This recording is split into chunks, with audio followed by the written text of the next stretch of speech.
Lo que quiero plantear en esta charla es, por un lado, el tema de la cultura y el tema de la conciencia también en relación con mindfulness, porque yo creo que las visiones tradicionales de la neurobiología de la conciencia, es decir, la visión naturalista de la conciencia, van desde los primates hasta hoy, dejando un hueco por medio, un hueco inmenso que es justamente el tema de la evolución cultural y qué es la cultura. Y esto es lo que yo quiero plantear con este título, en esta charla. Y también quiero plantear el tema de la relación de mindfulness y la conciencia, porque como yo lo veo, mindfulness es la práctica de la conciencia, y si lo vemos desde aquí entendemos mindfulness como una herencia, es una herencia de la evolución cultural.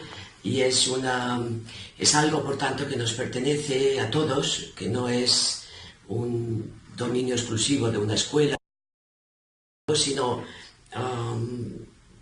sino digamos esta práctica de la conciencia. Esta práctica de la conciencia, en su esencia, consiste en abrazar todo aquello que surge como un contenido de conciencia.